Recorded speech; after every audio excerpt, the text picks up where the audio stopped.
gentlemen, welcome back into the Duval Dive. Of course, I am Kyle Nash, the student of the game of the Jaguar Report. And hey, a few things. If you're watching the video, you'll see the big events of the offseason. There's Josh Allen getting his bag. There's BTJ. Is that the hip? Is that what the kids are saying? BTJ. There's that drafting. There's all that going on. We have a draft class to talk about for the Jacksonville Jaguars, and then some other news. I got to bring in my personal champion, Travis Holmes, Big Cat Country. What's going on, my man?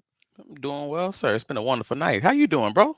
Hey, man, listen, I'm juggling, and I'm excited once again. Listen, I've been wanting to see your reaction to this draft, and don't worry, I have plenty of hugs for things that did not go the way as you and our guest plan, our second guest here of all time here on the Duval Dive, and I could think of nobody better. He's a man who might need a hug or two because some things didn't go exactly the way I think he wanted, but we'll see whether or not we thought it went well overall. Jamal Saint's here. News for Jags. What's going on, my man? Hey, it's going great. Appreciate y'all having me on. Hey, listen, I know you're all smiles. I know you how to present. That's what a good anchor does. But listen, bring it in. I know they didn't get Fuaga. I got you, homie. Come here.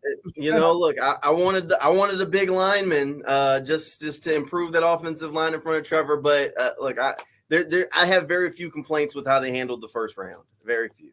Okay, fair enough. And listen, I think there's really only one team NFL-wise that people are generally complaining about. But wait, listen, this isn't that kind of show. That's more of a cousin of the Anyways, what? I didn't want to just say fraud cons and make it that obvious. You know I went dad joke, Travis Holmes. Oh, now. Anyways, let's get some other news out of the way. I don't know about you guys, but I was a little disappointed where Jacksonville's own Bruce Leroy, a.k.a. Zay Jones, was released. You can laugh all you want. You know I'm right. He looks the part. He does look like it. Listen, for me, and I know that there was some conversations that Travis and I had kind of off to the side. I actually know we talked about it last week on the Duval Dive for the first round. I had said that an argument, for those who hadn't seen the tape, an argument could be made that Brian Thomas Jr., BTJ, right? I got to be hip. BTJ was essentially a second Zay Jones type, maybe. I don't know. Well, somebody thought so, and the cut was made. Zay Jones released. Jamal, give me your response. I don't know if I'd call him a Zay Jones type. I don't know if I'd go that far, but I mean, in this offense, he is going to play the position that Zay primarily played. Mm-hmm. I kind of look at this move like they were kind of doing right by Zay. Like Zay wasn't going to play as much in the offense this go around. Obviously, with Gabe Davis on one side, Brian Thomas Jr. on the other side, they went a different direction. They could have held on to Zay. Like financially, they weren't locked up where they had to get rid of him. But you could have made him a post-June 1 cut and held on to him a little bit later. But then it's harder for him to go and find a job. You could have held on to him and let him fight through training camp, see what those undrafted guys have, see if you got a young guy. But again, harder for him to go find another team. I think this was kind of one of those, Zay, we appreciate you kind of moves, so we're going to go ahead and move on, give you plenty of time to go find another team where you can contribute and play a role. Oh, and Travis, I know you and I talked about in preseason last year that the receiver core overall, not necessarily at the top. You know, you had your concerns about Calvin Ridley, and a lot of which he proved them right, I'll be real. But from below that number one receiver spot, we felt like that receiver core was pretty deep. Yeah. From that standpoint, it makes sense that Zay was let go, yeah? I mean, overall, I thought the receiver core was solid below Calvin Ridley because they were able to at least show that they were solid in the 2022 season. We know that they weren't necessarily that top-tier elite, number ones to make teams shift coverage to them overall.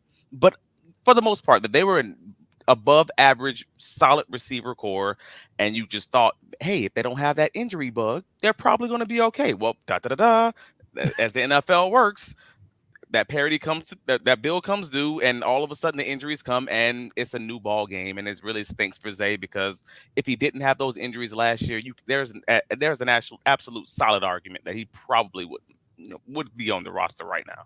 Yeah, well, and we mentioned the bill coming due, of course, as we've cited, the cap number certainly significantly less with BTJ presumably taking that spot. Rookie camp, mini camp coming a week from this weekend. So, and I listen, I know if you look at News 4 Jackson, us, we'll have plenty for you to talk about once that happens, I'm sure, with all that. But that being said, let's segue gently then with the wide receiver BTJ being the first round pick.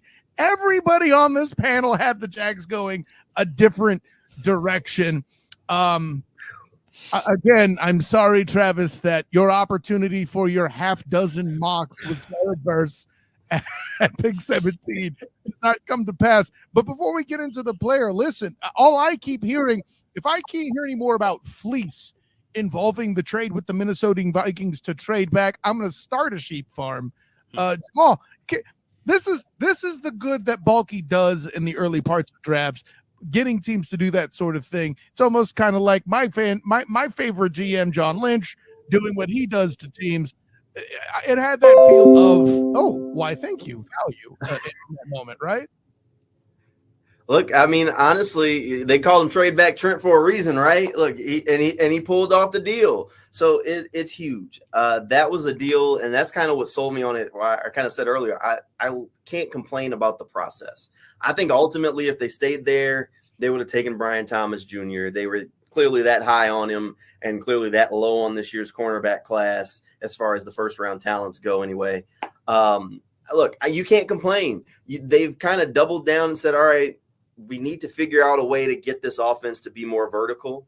It wasn't that a year ago. So you go in and bring in a guy like Gabe Davis, who has made plays down the field consistently in Buffalo. And then you go get a guy like Brian Thomas Jr., who, if the pieces come together, is a number one in the NFL. At worst case scenario for him, he's big, he's fast, he's going to stretch the field, and teams will always have to account for him. So his worst case scenario in the NFL is a guy that has a role as a deep threat and is just that one guy. And that's even something that the Jaguars haven't had, like a true deep threat wide receiver in I don't know how long.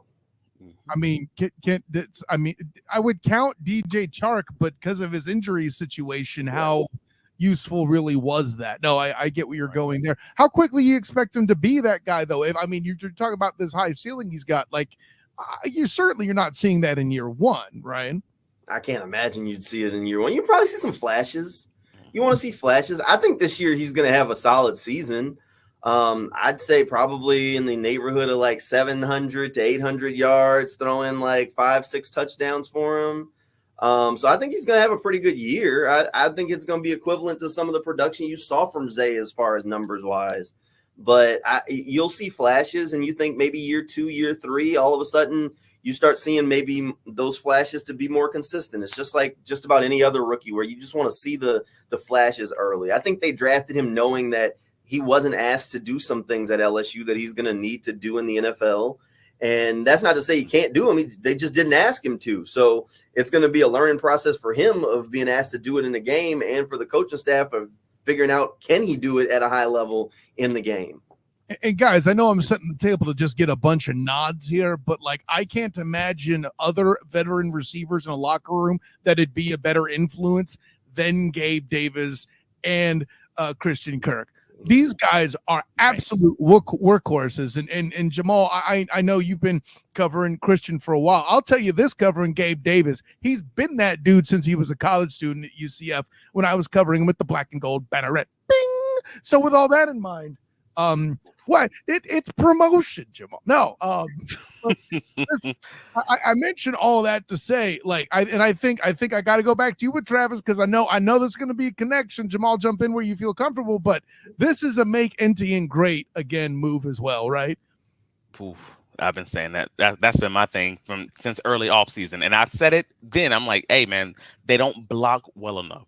Even when they're in tight splits, they simply don't do it. I mean, that's something that Ridley struggled with. I mean, I saw that dude looking like a pinball on occasion, trying to block people. And I'm sorry, it's just true. The film's there. It stinks. I only judge what I see on tape.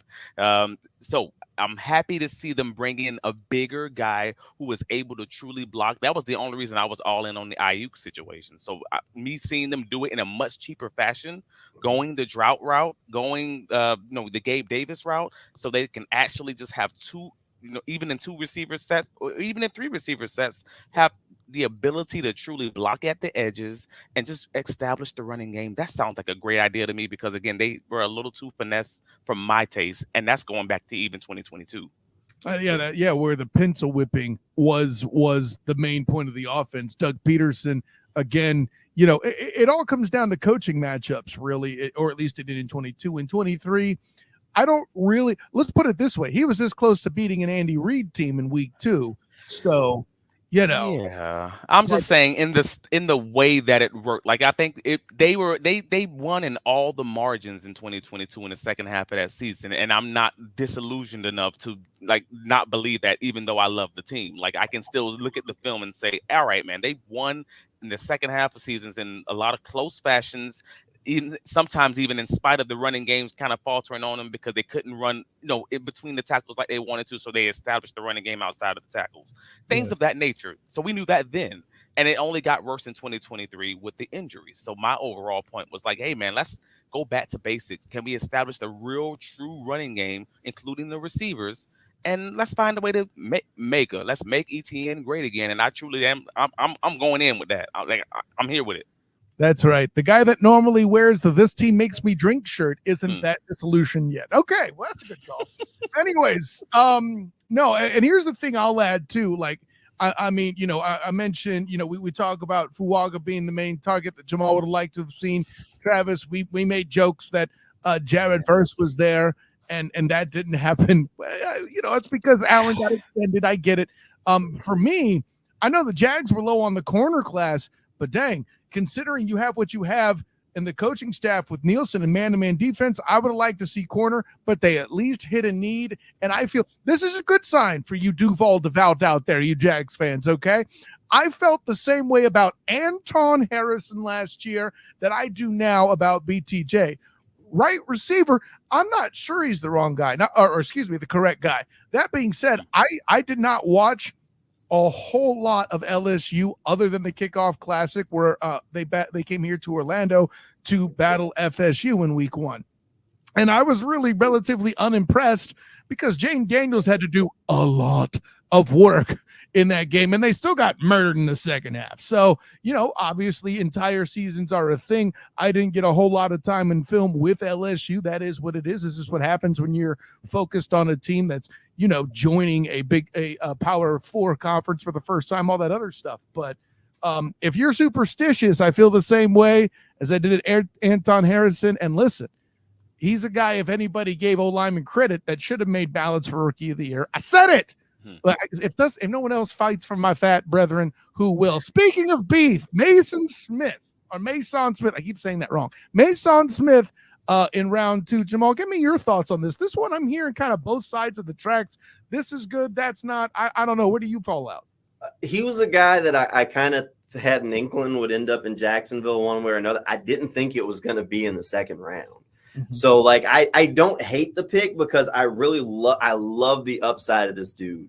But the second round is a little bit of a reach, but then you listen to him talk, you hear the personality, you hear his dedication. The only reason I haven't I didn't pound the table for this being a bad pick or a reach like some of the other, I guess, national folks kind of did. So Mason Smith, if you go through his background, he was on the all SEC team as a freshman. Then he got hurt. Then he comes back. He's having a fantastic spring. LSU's raving about him. And then the season starts and he tears his ACL. He misses that whole season. And then, ACLs for different people heal differently. And last season, he didn't look like the guy that people thought he was, right?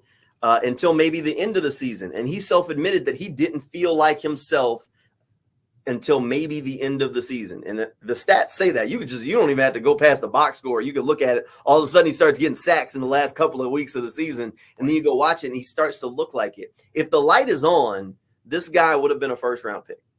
I mean, he has that sort of size, that sort of difference-making ability. And the only people that know the injuries he was going through, what he was asked to do out on the field, how hard he was attacking the rehab program are the LSU coaching staff. And it just so happens that his defensive coordinator for the last 2 years is on the Jaguars coaching staff. So I'm just saying, I feel like they got a pretty good source on this one, on what he was being asked to do and how he was attacking it. And if this guy felt like he was just loafing out there or if he was just not healthy. So I'm going to go with that inside information. This is almost insider trading, gave them a hint that this guy can be that special player that everybody keeps saying the ceiling is, that people thought he was when he got recruited, and then after that fantastic freshman season. So the upside's there. I mean, this is a home run kind of swing. I kind of was talking through it the other day, and tell me how you feel about this. I think he's defensive Walker Little. Okay, that's interesting. Yeah. The draft pick. He's the defensive version of the Walker Little pick. I'm not mad at it. Yes, and listen, I like everything you said about the coach bringing in information. It's almost like as if he was in-house. Just nobody's made the pun yet. It had to happen. Wow. Yeah, listen, and I know from talking to you, Travis, you've said a lot of the same things. This is a guy recovering from injury, Right? And he's given you a lot of wait and see. Too, and Jamal, you make the great point about the stats, because even when a D tackle, to me at least, to somebody who follows beef as closely as I do, when a D tackle's recording stats, that reverberates, because that's not his main job set necessarily. And Right.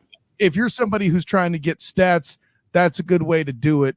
I got to go to our resident DB here, though, talking about Jarrian Jones, man. I mean, this might be my favorite pick overall for the Jags. I don't know. Yeah. What do you have? Jarian. It's That one's Jarian. Well, there you go. See, He corrected us on it because we were calling him Jarian too. He said, "No, it's Jarian." I've been practicing it, trying to get it right. That is a jarring adjustment. That's what I'll say. Anyways, Travis, go ahead. No, that was. There's no might about it, and I know I'm supposed to love the first round pick the most because it's the first round pick. I don't care about any of that. I am a DB at heart. I am a DB in position, in coaching, and all of it. That pick was my favorite pick. I mean, we talked about it before the draft. We talked about it in my mocks. If we didn't leave that draft with Nardo Green, or Jarrian Jones, I was gonna have a problem. Like, that was where I was. That was my starting position. So the fact that we got one of my guys, and in reality, we got three of my guys. Hey, man, I'm jumping off the building. I'm ecstatic right now. Like, because if I'm wrong, if Trent Baalke's wrong, then he's wrong with me, and at least I feel a little better about that. Like, that sounds selfish. I don't care. It is what it is. We cooking in this kitchen, but damn it, if we set the fire, we both at fault. I'm gonna help him find the fire extinguisher. Bingo. But no, and then also with the Mason, with the pick, I got into this conversation with another Jaguar media member. I don't know, Tuesday this week, talking about the pick and how they didn't like some of the stuff that they saw on film. And I'm like, have you watched the last 3 games? And that was always my starting point. Like, he was rough to watch in some of the earlier games in the season. And I'm not going to lie about it. Like, Alabama, he basically wasn't on the field. You may as well just say that. Like, it wasn't there. I'm sorry. That's people who are healthy. I'm too. calling it what it is. But the last 3 games of the season, Texas A&M, the Wisconsin game, and it was another one like Georgia State.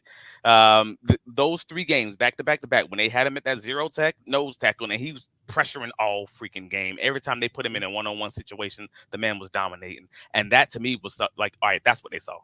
Cool. Yep. They figured out where to put him. They figured out how to use him, and he let him show out, and he showed out. And I think that, if anything, that was what gave them the seal of approval.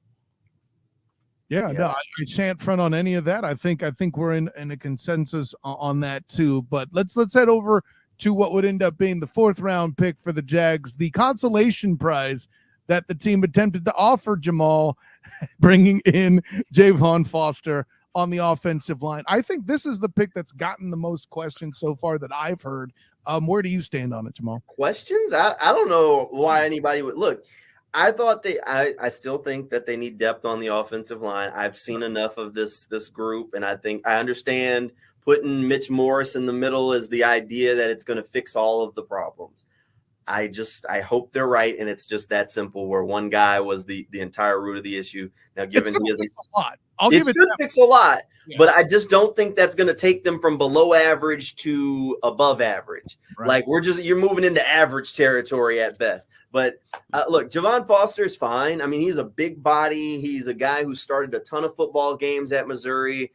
He got into football late. I think he got into football at 16. His dad, he has NFL bloodlines. Pops was a Houston Oiler. So I don't hate the pick. You start getting in there, like, there are things that I just believe in fundamentally. Like, once you start talking NFL bloodlines, I think NFL is an athletic game, and you can kind of start to, like, look back at that. There's also something towards having a father or someone, a family member who's been there, done that in the league, that you can kind of help you early on. You have that in-home coaching or in-family coaching. Right. And he said his dad never pushed him to play football. He just told him while he's playing basketball, one day you're going to get out on the football field and you're going to find a home there. And that's what happened. And now he's in the NFL. He actually was drafted around before dad. So Thanksgiving might have some little bragging at the family table. But look, I think Javon Foster is a fine pick. I think he's a big guy. I think he's going to be a swing tackle. I don't know if he's ever going to develop into a starting guy that you really want on the field, but he can play on the left and he can play on the right. And they're kind of getting to a point where more than likely Walker Little's not on the team past next season. So you're going to need another swing tackle. And Trent said it multiple times. Doug said it multiple times. It's a 3-tackle league. You need 2 starters, and you need a guy who can back up both of them. And if Javon Foster can be their backup swing tackle for the entire duration of his rookie career, maybe into the future, then you know what? That's pretty good. Well, and I think they're drafting him to be a 25 starter too. And something we talked into a little bit at length with Tony Wiggins at Locked On Jaguars when he was on last week was Walker Little and Cam Robinson will probably both be gone at the same time.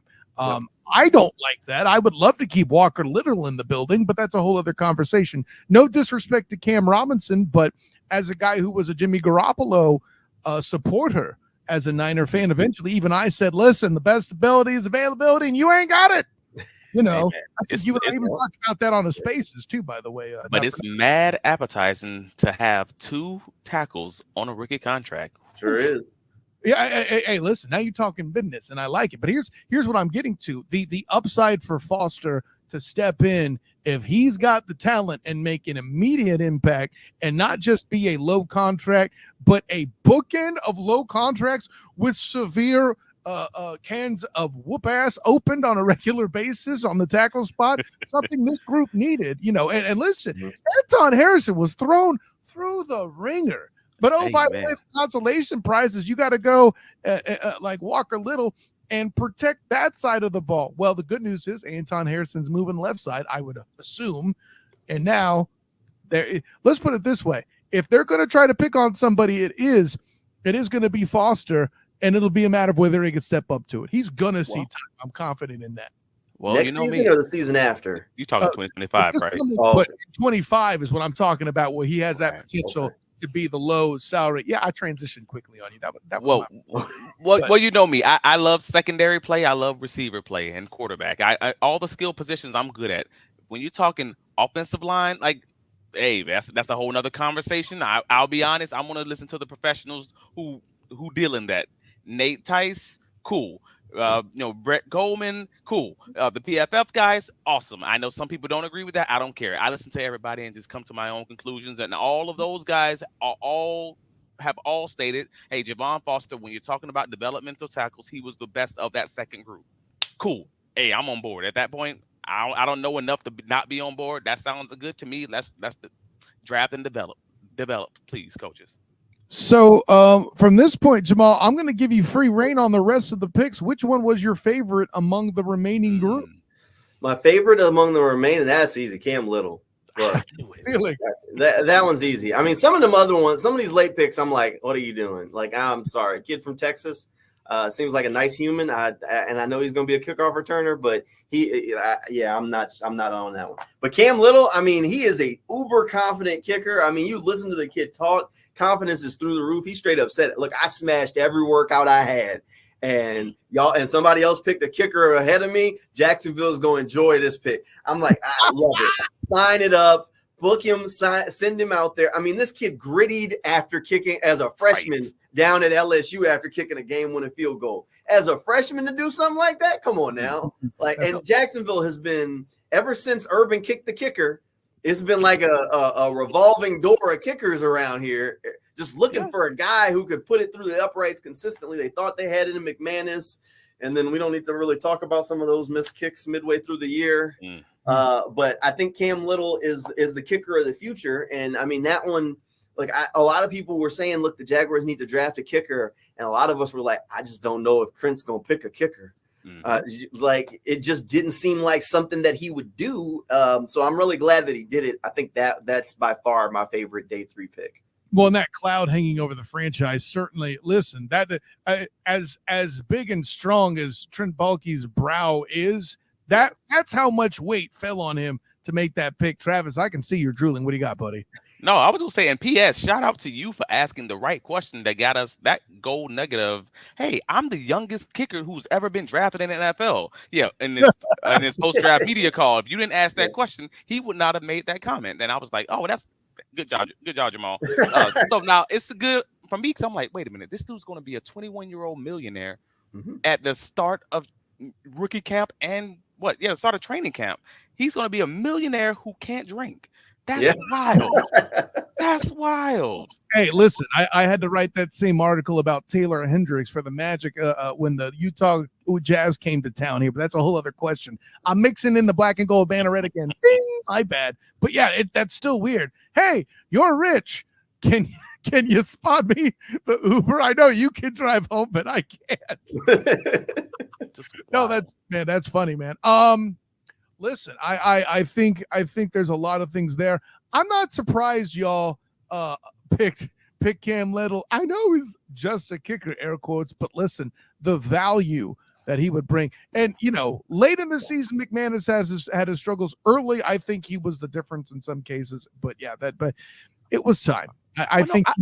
I like Deonte Prince too. I mean, I know everybody's not on board, but again, a DB guy likes the DB. Shocker, call the police. I'm glad you said it because I was going to. Yeah, I know, but that dude, he's super confident too, though, man. And he's like a dog. Like he's just like a dog. You got to just pull back that chain. Just he's that guy, and I'm here for it, bro. Like I truly am. Like I really pray that he is that true break glass in case of emergency corner who you don't expect to have to lean on significantly in that rookie year, but if you do and he balls out of control, hey man, you're in a great situation. And I really do hope that's the case for him with the Tyson Campbell role or even for next year.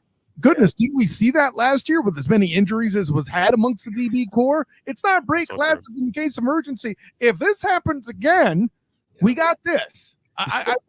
Am I wrong, Jamal? No, you're not. They've been taking swings at corner for a couple of years now. I mean, it was Buster Brown and Greg Jr. the one year. Then last year it was Eric Hallett and Christian Braswell. This year he goes with Jarian Jones and Deonte Prince. So look, Prince's been trying to get a couple of developmental corners in the pipeline that he feels good about for 3 years now. And he's been taking these two swings a year, just trying to get them in the building.